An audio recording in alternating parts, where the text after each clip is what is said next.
Nesse vídeo nós vamos tratar agora do regime de juros simples. Então, no vídeo anterior nós falamos da diferença entre o regime de capitalização simples e o regime de capitalização composta.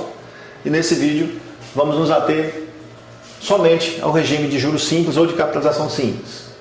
Bom, antes de dar início às relações matemáticas, vamos dar início às notações. Nós vamos chamar de I a taxa de juros, J os juros, C o capital financiado e M o montante ao final de cada período, né? Ou melhor, MN o montante ao final do período N. Bom, como a gente falou no vídeo anterior, basicamente o que vai definir o regime de juros simples é a forma como a taxa de juros incide em cima do capital, né? Então vamos tomar, a título de exemplo, aqui de novo, o capital de R$100 que foi inicialmente financiado a uma taxa, capital C, que foi financiado a uma taxa de 10% ao mês durante, digamos, 3 meses. Durante 3 meses. E nós desejamos saber os juros ao final de N períodos e o montante ao final, no caso aqui, de 3 períodos e o montante ao final de 3 períodos. Então vamos colocar aqui também JN, tá? Para juros ao final do período N. Bom, nesse exemplo com números, nós observamos o seguinte, né? Ao final do primeiro período, ou seja, ao final do primeiro mês, como que a coisa foi construída? Ora, ao final do primeiro mês, eu tinha o meu juros ao final do primeiro mês é de 10% de R$100, que foi o capital que inicialmente foi emprestado, ou seja, os juros é de 10%. E o montante ao final do primeiro mês é o capital que tinha sido financiado somado com juros. Então o montante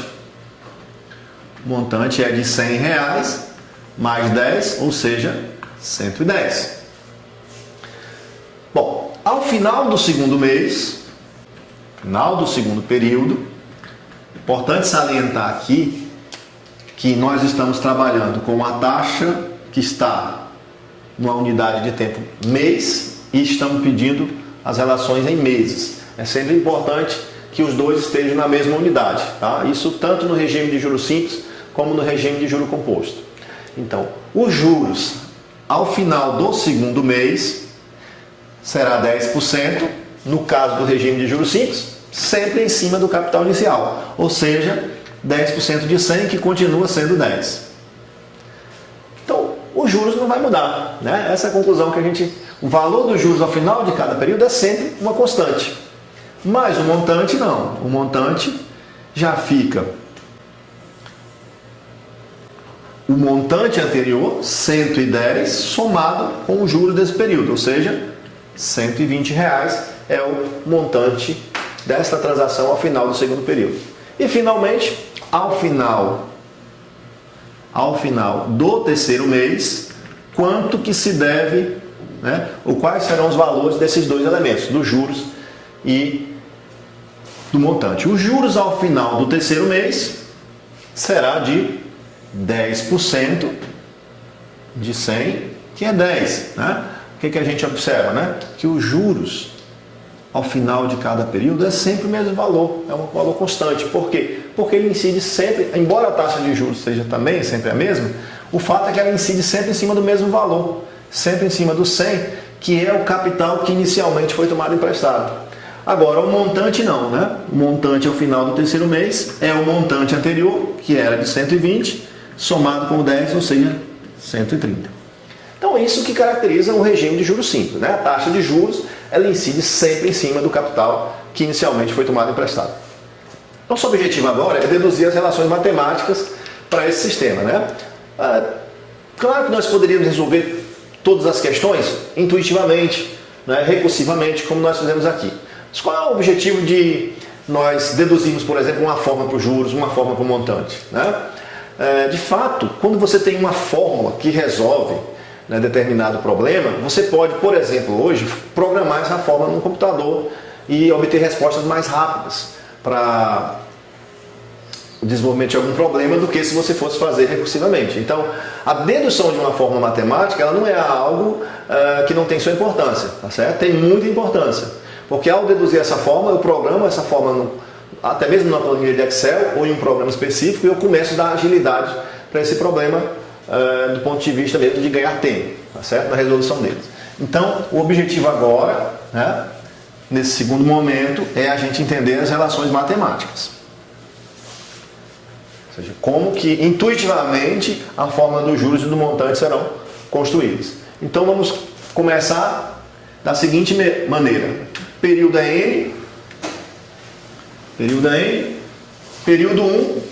Eu não especifiquei aqui que é mês, que é dia, que é ano. Então qualquer unidade de tempo. Taxa de juros. A gente vai tratar como sendo I em qualquer período. Os juros e o montante. O que acontece com esses elementos ao final de cada período? A única coisa importante aqui, que deve destacar, é que a taxa tem que estar na unidade de tempo. Então, se eu estou trabalhando em mês, a taxa tem que ser mensal. Se eu estou trabalhando em dia, a taxa tem que ser diária. Vamos começar então. Os juros ao final do primeiro período é simplesmente o capital multiplicado pela taxa. C vezes I. O montante é o capital que se tinha financiado, mais o capital multiplicado pela taxa. C mais CI. Ao final do segundo período, os juros continua sendo o capital inicial multiplicado pela taxa. E o montante é o montante anterior, C mais CI, mais os juros obtidos nessa transação, que é CI. Ao final do terceiro período, os juros continua sendo o capital multiplicado pela taxa. Por quê? No regime de juros simples, o capital é sempre o inicial, é sempre o mesmo, que começou a transação.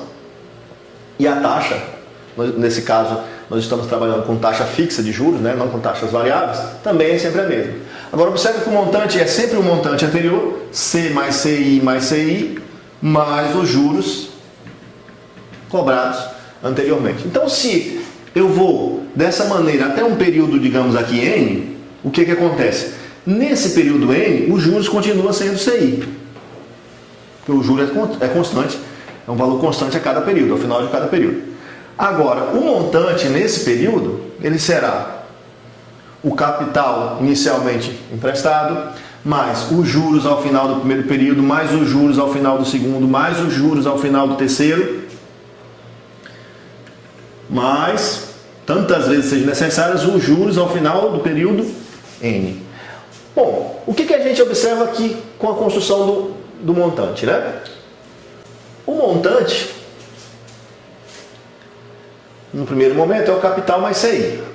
No segundo momento, esse montante é o capital mais o CI vezes 2.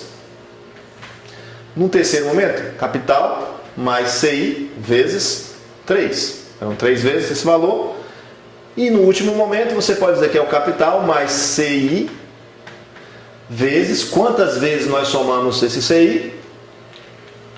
Nós somamos CI, neste caso, N vezes.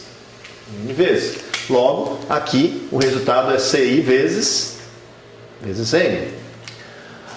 Bom, então nós podemos dizer que o montante ao final, o montante acumulado ao final de N períodos é C mais CI vezes N. Agora, esse valor é os juros obtido em para cada mês, mas ele não representa para a gente os juros acumulados. Nós poderíamos aqui introduzir uma outra coluna que seria, vou colocar aqui um Nzinho, né? Aqui seria os juros ao final de cada período, os juros acumulados ao final de cada período. Então, quanto que eu acumulei de juros ao final do primeiro período? CI. Quanto que eu acumulei de juros ao final do segundo período? Ora, os juros anterior mais os juros desse período. CI vezes 2. Quanto que nós acumulamos de juros ao final do terceiro período, CI vezes 3, que seria CI mais CI mais CI, 3 vezes. E quanto que acumulamos de juros ao final do enésimo período? CI vezes N, tá certo? Então, só para diferenciar, aqui seria o valor de juros cobrado em cada período e JN, eu estou aqui chamando de os juros acumulado ao final de cada período. Então, o que nós observamos? Que os juros acumulados ao final de N períodos é capital vezes taxa vezes o prazo. E o montante ao final de cada período, se vocês observarem, né, é o capital mais esse pedacinho que é exatamente os juros. Que é a definição de montante, né? Ou seja, o montante é o capital somado com os juros. Bom, então essas duas relações são as duas principais relações que nós vamos estar trabalhando aqui no regime de juros simples. Vamos fazer um resuminho delas aqui no quadro. Bom, então o que é que nós deduzimos? Nós deduzimos que os juros ao final de N períodos é o capital multiplicado pela taxa multiplicado pelo número de períodos. Primeira relação, né, primeira fórmula, né, que nós deduzimos aqui nesse curso.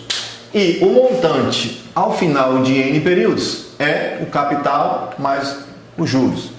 Ou posso escrever assim, né? Fica melhor ainda. O montante ao final de N períodos, você pode colocar o C em evidência e aqui fica 1 mais N.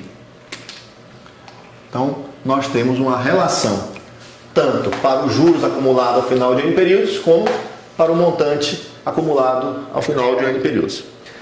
Vejamos essas duas relações no exemplo que nós trabalhamos anteriormente.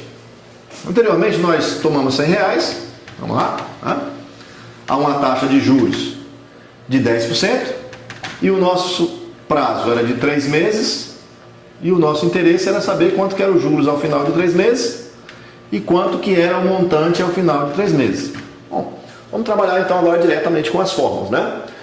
Os juros ao final de 3 meses, os juros N, é o capital que se tomou emprestado, R$100, 100, vezes a taxa, nesse caso 10%, que a gente vai colocar aqui 0,1, para trabalhar com a taxa na sua base unitária, vezes o número de períodos, que nesse caso é 3 meses. Então, os juros ao final do terceiro período é de 10% de 100, que é 10, multiplicado por 3, que é 30. Né? Muito tranquilo, então. Que é a relação natural de juros compostos, de juros simples, né? Ou seja, 10% de 100 é 10. Quantos meses? 3 meses, então é 30, né? E o montante? Se eu quisesse encontrar um montante sem precisar encontrar os juros, bastava pegar o capital, que é de R$100, e multiplicar por esse fator. Observe que esse fatorzinho aqui, ó, 1 mais N, é o fator que joga no capital todos os juros. Então, é um fator de acumulação de capital de juros simples, né? A gente vai chamar. Esse fator é 1 mais I, o I é a taxa, que é 10%, importante dizer que é 10% ao mês, né? Na mesma unidade. 10%, 0,1 vezes 3 meses, ok? Então, o montante ao final dos 3 meses vai ser de quanto, né? 100 vezes 0,3 mais 1, 1,3. Observe que esse 1,3, que é esse fator, ele tem, digamos assim, um certo poder, né?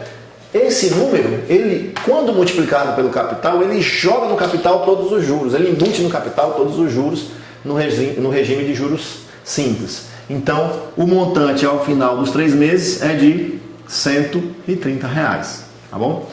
Bom, pessoal, antes de entrar em mais alguns exemplos, vamos primeiro só entender algumas relações de nomenclaturas, tá? Então, normalmente ligada à questão da taxa de juros. Quando a gente falar uma taxa de juros A.M ou AM, significa que é uma taxa de juros mensal. Aqui é a abreviação de ao mês, então a taxa de juros é mensal.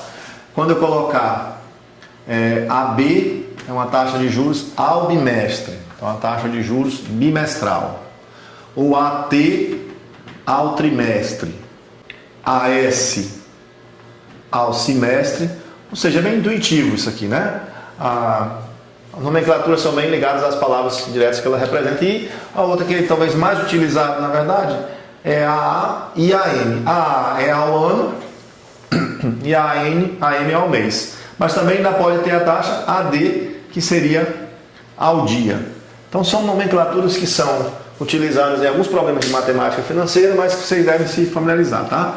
AM taxa mensal, AB bimestral, AT trimestral, AS semestral, A ao ano e AD ao dia, tá? Se alguma questão de matemática financeira aparecerem ou essas nomenclaturas, né, vocês podem fazer as adequações necessárias a partir dessas definições, desses conceitos.